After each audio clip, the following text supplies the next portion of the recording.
Welcome back to the program. Joining me now is Chris Jones. He was the Democratic gubernatorial nominee in 2022. Yes, indeed. And he has started a PAC called Vortex. A killer video too, by the way, remember? It went viral, didn't it? It did go viral. Yeah, well, you know. We won a couple of awards too. You won an award? 2, Polly's. You didn't win the office? I did not. That hurts, doesn't it? I mean, you know, timing. I'm a man that believes in God's timing, so. Yep. All right. Well, thank you for being here. Yeah, I want to hear more about Vortex. Yep. We've talked about it a little bit, but it's been quite a few months, I think. For people who do not know, what is Vortex PAC? I know what a vortex is.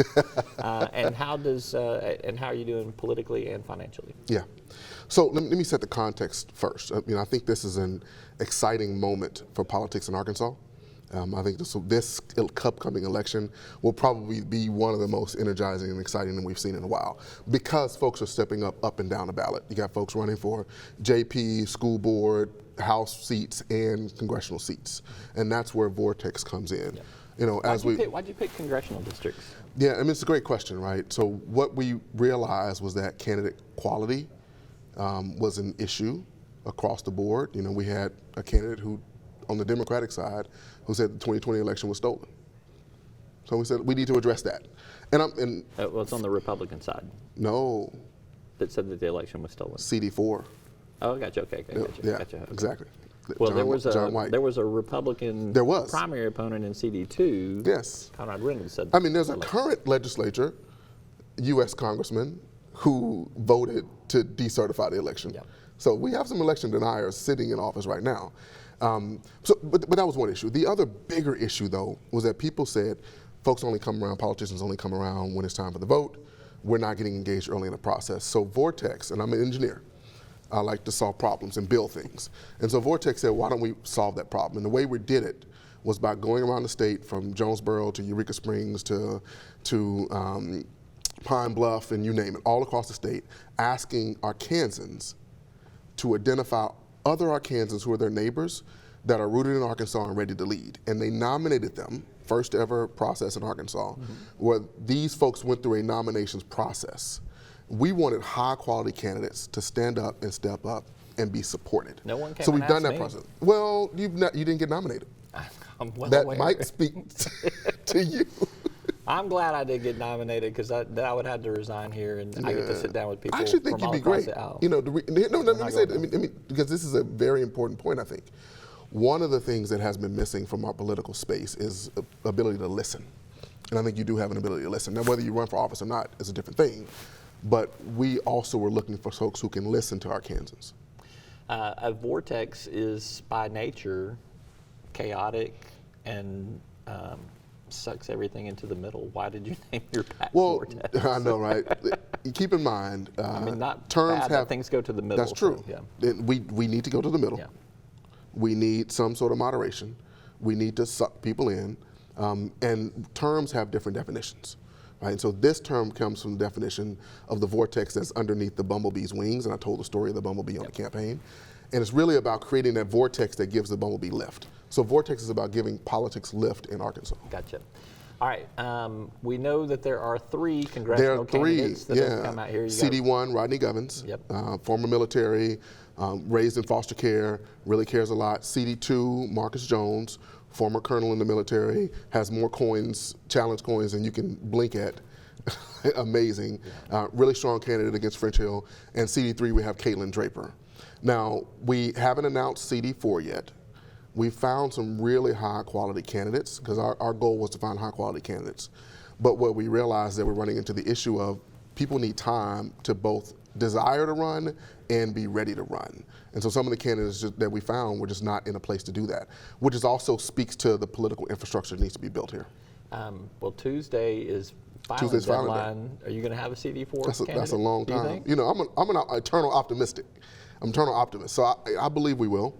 But here's the more important point. The more important point is that we went around and listened to Arkansans across the board.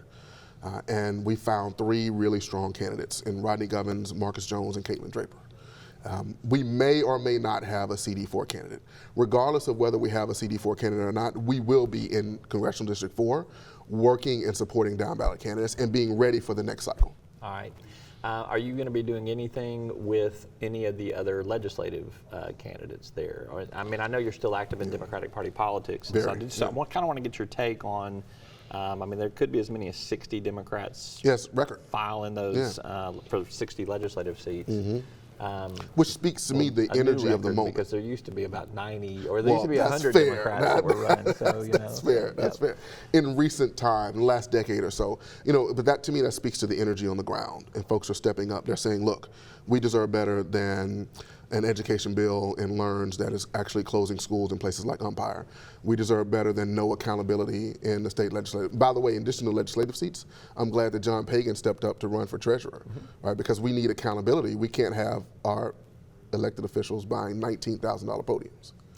Lecterns. Lecterns. Yeah. Or Wi-Fi ice makers. You got to get them. You got to get your facts straight. You got to get it right there. Lecterns and podium. There you go. So, what will Vortex be doing? Will you be raising money? Will you be giving personnel? Excellent question. What will you be doing? So, phase 1 was to engage our Kansans and identify the candidates. Phase 2 is to support those candidates as they build their own campaign infrastructure. And phase 3 is to get out and do voter education and voter engagement and really civic engagement. So we're supporting the candidates now. We are raising money through Vortex. That money is going on the ground to help both candidates and to build this sort of civic and voter engagement. Because the other thing we realize is that people don't know about their candidates. They don't know about their current elected officials, that their current elected officials did not vote for the infrastructure bill. Their current elected officials did not vote for things like the Crown Act, which says you have the freedom to choose what kind of hair you want to have.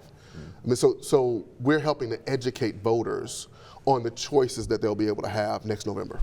When you look at what happened in the election cycle nationally this time around, Ohio voters, you really saw a coalition. Virginia, Kentucky, Mississippi still stayed. I mean, Mississippi was, but it was a Brandon Presley race. ran a very strong race. What does that tell you about where voter sentiment is right now nationally?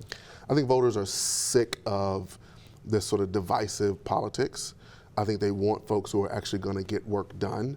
I mean, it makes no sense that we went, 21 days or so without a Speaker of the House. You mean to tell me you can't find someone to lead your caucus?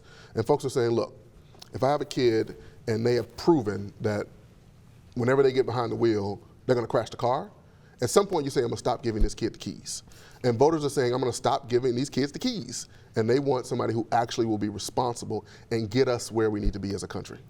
When I look at national politics right now, I see the extremes on the right. I see the extremes on the left. Yes. I see that middle that is moderate Republicans, moderate Democrats. It might be moderate no party. It might be as big. I'm talking about that are elected to office. Gotcha. They may be 70% of Congress.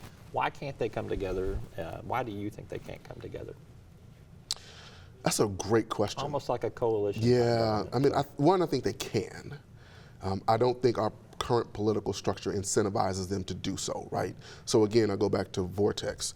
Typically, the candidates are decided in smoke-filled rooms. Vortex said, let's bring the smoke-filled rooms to the community. Gotcha.